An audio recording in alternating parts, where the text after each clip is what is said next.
What is going on, chat, man? We are back, and today we are reacting to 1991. Michael Jordan was a god. This was highly anticipated and highly recommended. As you guys know, we've been reacting to old NBA content, man, and it's been amazing. It's been a wonderful journey. Thanks to you guys just, recommending me amazing fire videos to react to. But with that being said, let's get straight into the video. But if you guys are new to my channel, you like old NBA content, man, hit the subscribe button and join the crew. But with that being said, let's go. Yes, sir. And the Chicago Bulls have won their first ever NBA championship. Chat, I have like a big question before the video starts. How did you guys feel when Michael Jordan won his first NBA championship? Like, was it crazy for the city of Chicago? Was it crazy for you guys as, Michael Jordan fans? Let me know down below. 12th, 1991. 11:47 p.m. Okay. The Forum, Los Angeles. Okay. For 7 years, they called him the most talented player who couldn't win when it mattered. 7 years of playoff heartbreak, swept by the Celtics. Bro, they just recently actually said this about Russell Westbrook, James Harden, a couple years back. So Jordan was in the same predicament as them? What? Destroyed by the Pistons, always falling short. 7 years of watching Bird raise banners. 7 years of Magic's smile after another championship. Oof. But on this night, something fundamentally shifted in the universe of basketball. This wasn't just a championship, this was a coronation. This was the night Michael Jordan stopped being mortal. The criticism was over. The doubts were dead. 7 years of can't win the big one, erased in one magical run. Hanson to Jordan. For the ball. Michael going to work. Jordan past Petrovic. Whoa! Chat, that was disgusting. He switched it up in the air like that. He didn't just beat opponents anymore. He transformed the very concept of what basketball players could be. He turned physics into poetry. He made winning look inevitable. And if you weren't there to witness it, sit down, lock in. Because I'm about to show you what basketball looks like when a man becomes a myth. I'm excited.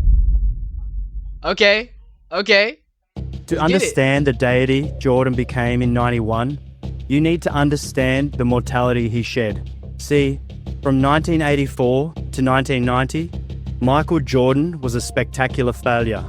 Oh, he could score. 63 against the 86 Celtics. He could... Wait, what does he mean by spectacular failure? Like, I know that they didn't think he could win alone, but like they genuinely thought this guy was a spectacular failure? Lie. Every night was a highlight reel. But winning, championship winning, the numbers were brutal. Multiple first-round exits, 3 straight conference finals losses to Detroit, 0 finals appearances, 0 rings. While Jordan was creating posters, Larry Legend and Magic were You know what's actually crazy?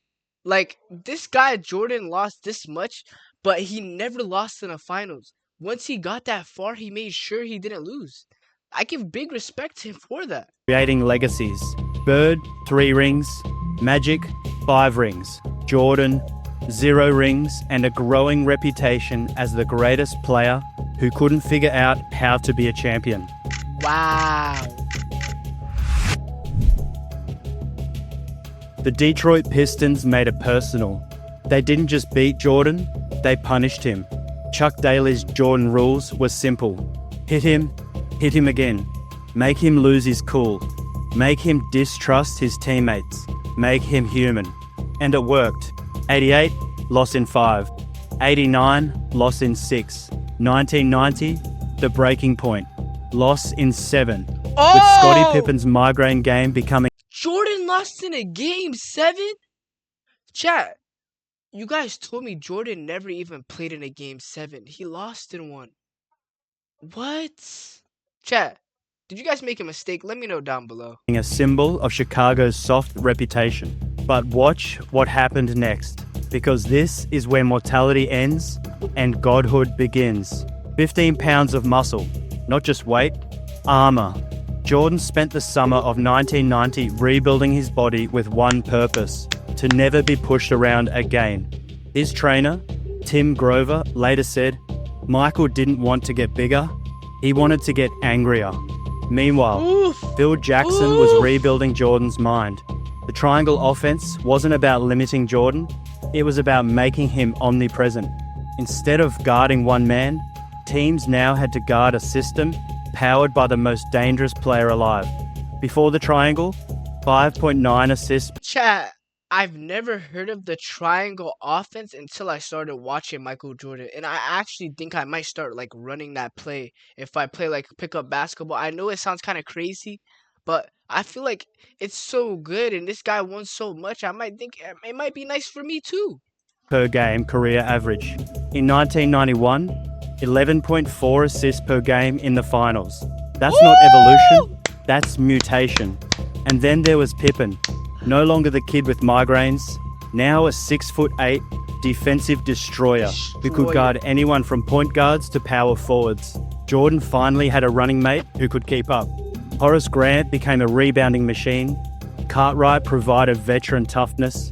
Paxson turned into a sniper from the corners. This wasn't Jordan and the Jordanaires anymore. This was a team built for war. But make no mistake, they all orbited around one sun. And in 1991, that sun went supernova. Sheesh, man.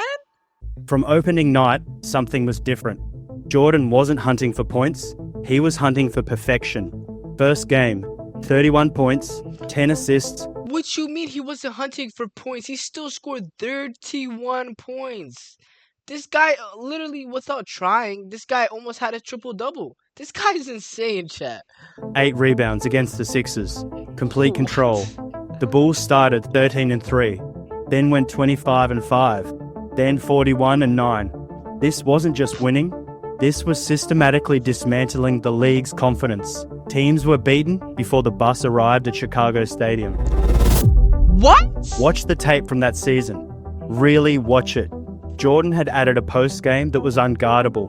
Too strong for guards, too quick for So that's when Jordan got his post moves. This is the era to when he started to work on it and it just became amazing. Oh my god, yo, I think the Detroit Pistons for developing Jordan this much. forwards. Too smart for double teams.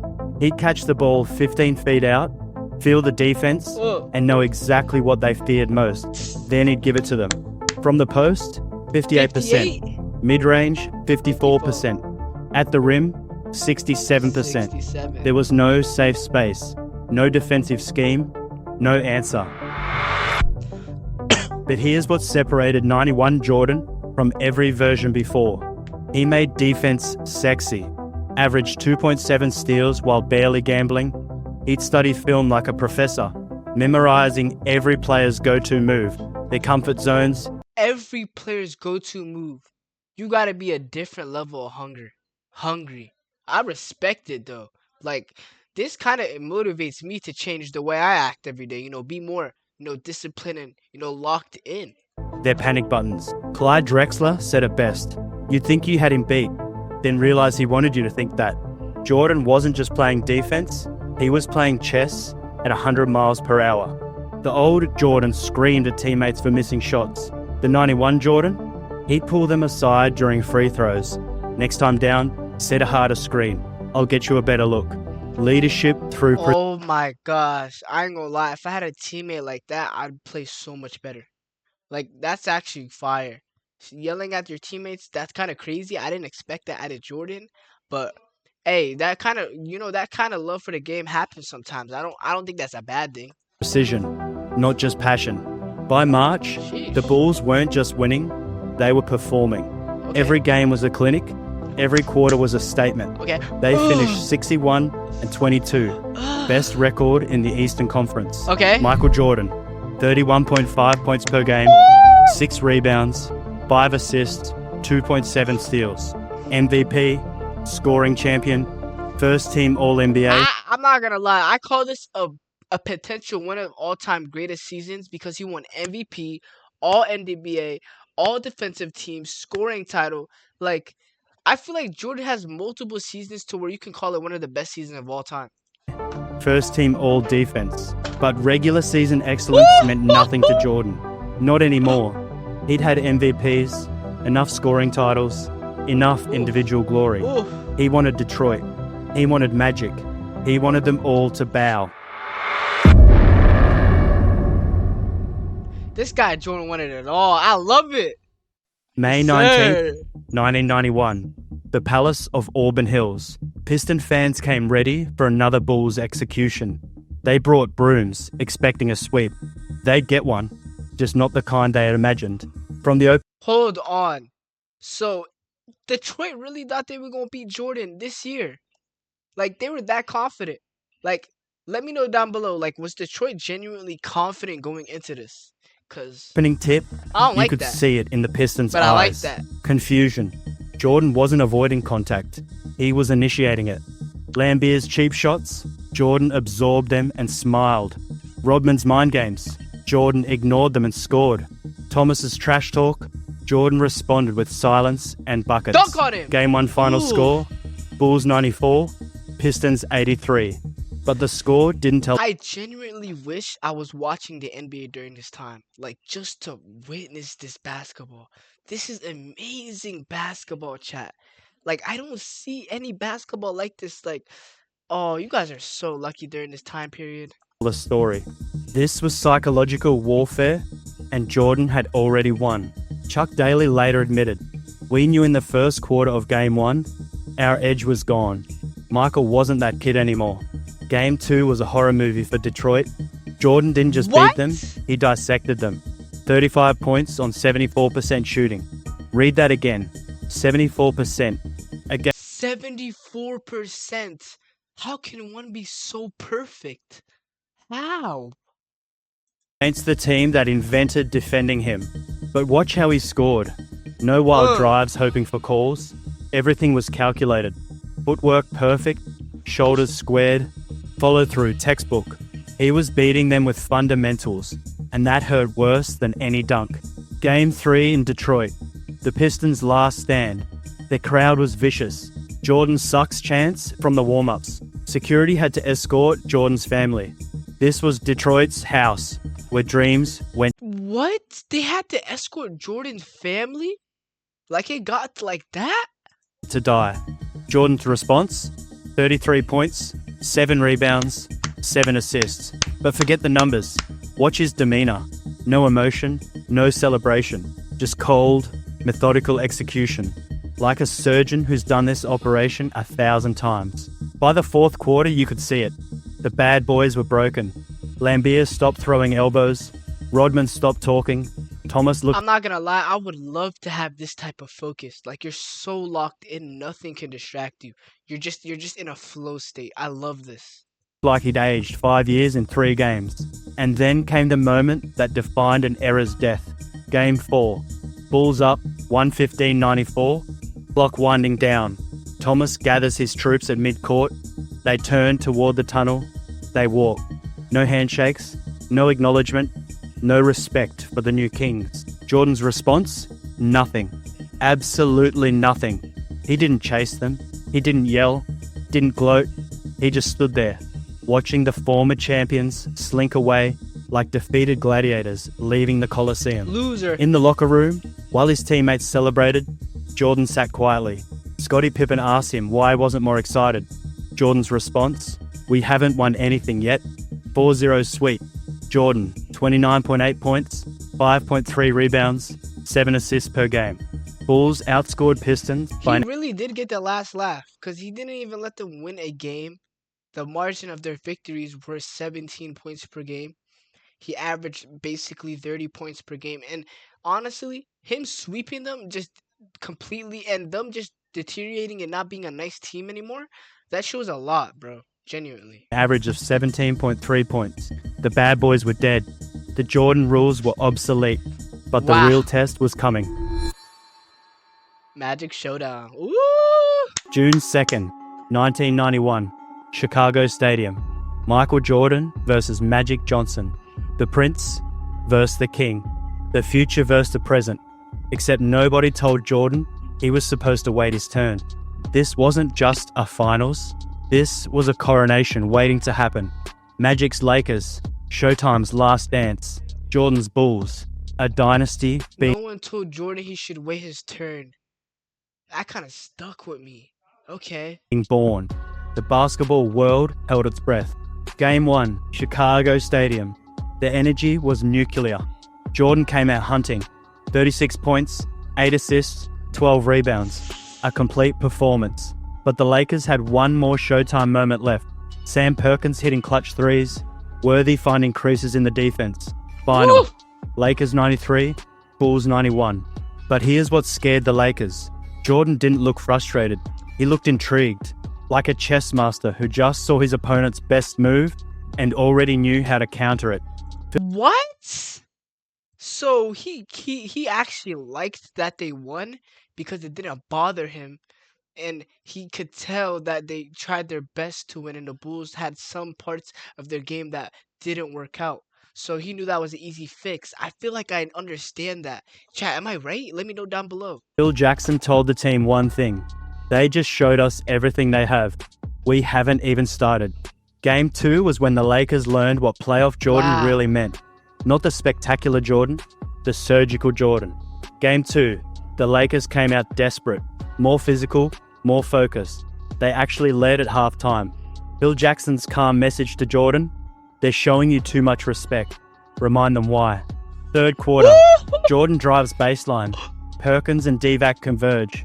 Jordan goes up with his right hand, sees the contact coming, and then he switches to his left hand in mid-air, not around the defenders. That was so beautiful, bro. Like, it was so crazy. How did you guys feel with this happening? Chat, let me know down below when you guys seen this and how did y'all feel about this exact play. Because it's iconic to my generation too. Through them. The ball kisses the glass and drops. Chicago Stadium exploded. 20,000 people losing their minds. Not because of a home team basket, but because they just witnessed something that shouldn't exist. That play broke the Lakers' spirit. You could see it in their eyes. How do you game plan for someone who invents new possibilities mid-flight? Game 3 in Los Angeles. Series tied 1-1. The Forum. Magic's house. If the Lakers were going to seize control, it had to be done here. They threw everything. Zones, box and one, switching defense. Jordan's response, perfect balance. When they overplayed him, he facilitated. 13 assists. When they sagged off to stop his passing, he attacked. 29 points. A masterclass in reading defenses. Game 4 was Jordan at his most terrifying. Up 2-1, smell of a championship in the air. He could have coasted. Instead, pure aggression from the opening tip. 28 points. But more importantly, complete control. He wasn't just trying to win, he was trying to demoralize. Game 5, June 12th, 1991. One win from history. The old Jordan might have pressed, forced shots, tried too hard. The God version, he orchestrated a symphony. 30 points on 11 of 25 shooting. But the 10 assists told the real story. He was everywhere. Skip pass to Paxson in the corner. People say Jordan don't pass. 10 assists is so impressive, man. 3. Drive and dish to Grant. Dunk. Post up. Draw double team. Find Pippen. Layup. With 3 minutes left, up 15, Jordan caught the ball at the foul line. The entire Lakers defense The whole defense is on him. What can you genuinely do? sagged towards him. He looked at them, all 5 defenders cheating his way, smiled, and hit Paxson for another 3. Game over. Series over. 7 years of doubt. Over. When the buzzer sounded, Jordan didn't jump, didn't scream. He just walked to the ball, picked it up, and headed to the locker room. The celebration could wait. This moment was his. In that tiny visitor's locker room in Los Angeles, Michael Jordan, the man who turned weakness into strength, failure into fuel, finally let go. 7 years of can't win the big one. 7 years of watching others celebrate. 7 years of questions. Gone. All gone. 5 games. Jordan. 31.2 points. 6.6 rebounds. 11 points. Chat. Like 31 points in the finals with 11 assists. 6 rebounds, and you're shooting 50. Like, this guy was locked in. This was amazing basketball. 4 assists per Oh my game, God. 2.8 steals, 55.8% field goal percentage. Finals MVP, unanimous. Gosh, Here's what nobody understood yet. Winning the championship didn't complete Jordan, it unleashed him. See, before 1991, Michael Jordan was a basketball player. After 1991, he was a global corporation disguised as an athlete. The night commercials stopped selling shoes and started... Chat, I have a genuine question. Out of Michael Jordan's 6 NBA championships, right? What was the most biggest and which one hit the hardest? I feel like the first one always hits the hardest, but y'all let me know. selling dreams. Air Jordan wasn't footwear, it was a belief system. Believe you could fly, believe you could win, believe you could be him. Within months, kids in Barcelona were doing tongue-wagging layups. Teenagers in Tokyo were wearing baggy shorts. What? Courts in Cairo had makeshift Jordan posters. This wasn't American cultural export. This was basketball imperialism. And Jordan was the emperor. The numbers were staggering. NBA ratings up 20%. Attendance records shattered wherever the Bulls played. Jordan's salary, $2.5 million. His Nike deal, $20 million. His impact on... He only got 2.5 million? That's like a rookie contract right now, or lower. That is actually crazy. What? the league's value, immeasurable. David Stern later admitted, Michael didn't save the NBA, he transformed it. We went from a league with drug problems and tape-delayed finals to must-see global entertainment. That transformation has a name, Jordan. But the real impact wasn't in boardrooms. It was on playgrounds. Wow. Every kid taking a jumper was suddenly leaning back, tongue out. Every drive to the basket ended with an attempted layup package. Basketball wasn't just a game anymore, it was performance art. Yes, sir. That's crazy. That's nice. Let's get technical for a minute, because calling Jordan a god is poetic, but understanding why requires analysis. Watch any Jordan footage from 1991. Notice something? Everything These are all 1991 highlights, by the way. Like, 1 year alone, he made a whole career highlight of normal NBA players. This guy is so good. is fundamentally perfect. The footwork, always balanced. The release, identical every time. The defensive positioning, textbook, but at warp speed. Other stars had signature moves. Jordan had complete mastery. Yup. While everyone else was playing checkers, Jordan was solving basketball like a math equation. Same problem, perfect answer, every single time. That's not talent, that's 10,000 hours of obsessive preparation meeting the perfect moment. Mhm. But physical gifts and technical skill only explain half of 1991 Jordan. The other half, the half that separated him from every talented player who couldn't win, that was all mental. Jordan didn't practice, he hunted. Every drill was Game 7. Every scrimmage was personal. Teammates tell stories of Jordan turning simple shooting drills into competition, then refusing to leave until he won. BJ Armstrong remembers, we'd be up 20 in a meaningless February game, and Mike would be furious because someone scored on him.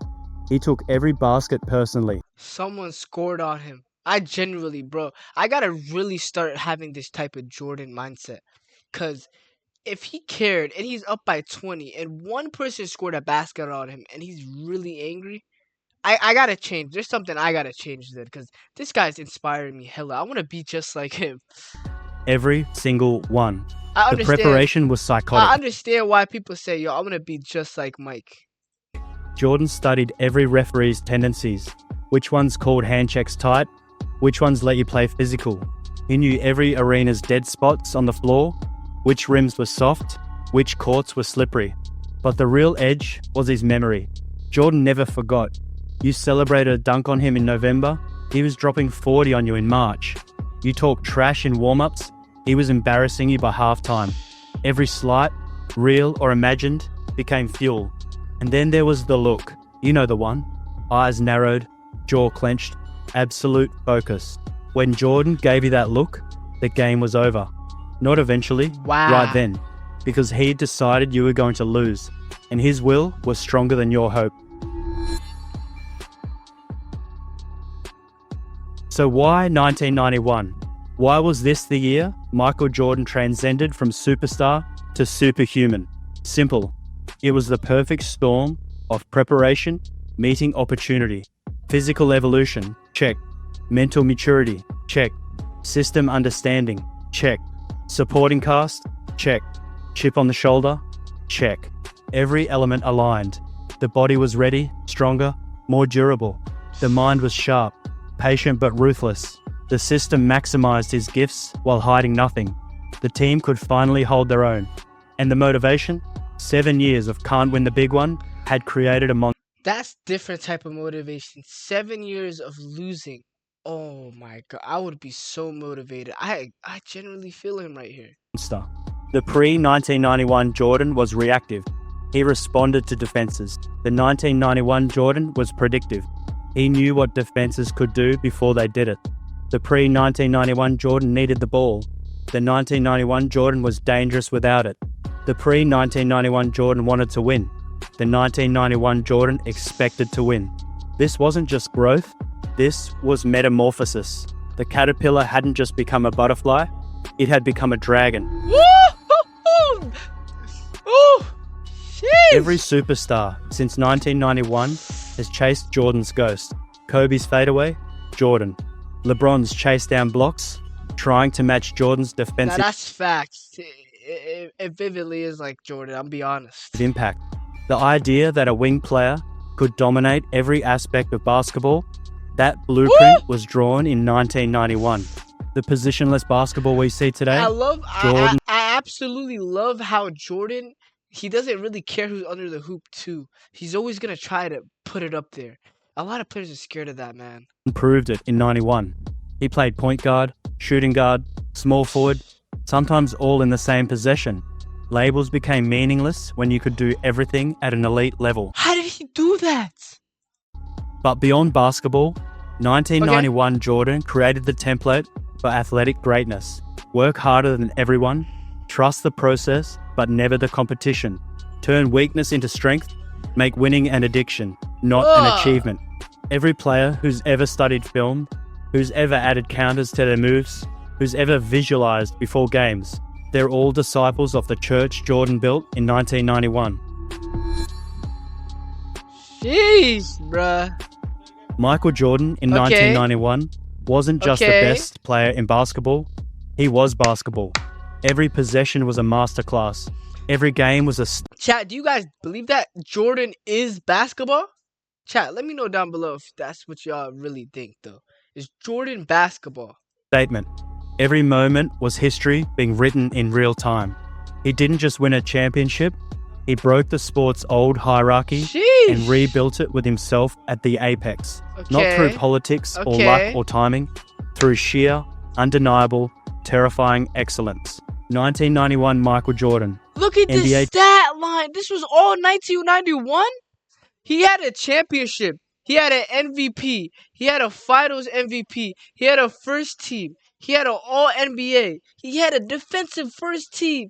Like, I have no words for this. Champion, finals MVP, regular season MVP, first team All-NBA, first team All-Defense, scoring champion, and transformed basketball forever. They say Jordan played 15 seasons. That's wrong. Jordan played one season, 1991, and then spent the rest of his career reminding everyone what they'd witnessed. The championships that followed, the records, the moments, all echoes of what he became when he finally broke through. Because in 1991, Michael Jordan didn't just become a champion, he became inevitable. He became immortal. He became exactly what we'd been told was impossible. Perfect. Jordan in 1991 was a god, and if you don't believe me, well, you weren't paying attention. But here's the thing about gods. They're never satisfied with one miracle. What happened in 1993? Jordan didn't just repeat, he evolved into something even more terrifying. He became vengeful. Want to see? Chat, we gotta discuss this one for sure. Like, 1991 Jordan, the way that he was moving, the way that he was doing stuff, It's just unstoppable. This guy was just unbelievable. And I liked how he said 1991 just proved to everyone that, he's just showing you guys that what he is capable of doing. He's just repeating it. If you guys forgot, he's repeating it. That was insane though, chat. This is the end of the video, but I appreciate you guys, for watching the video. Recommend me some more stuff to react to, because you guys always recommend me some bangers. But, with that being said, make sure to like, comment, subscribe, and I'll catch y'all next time. Yes, sir.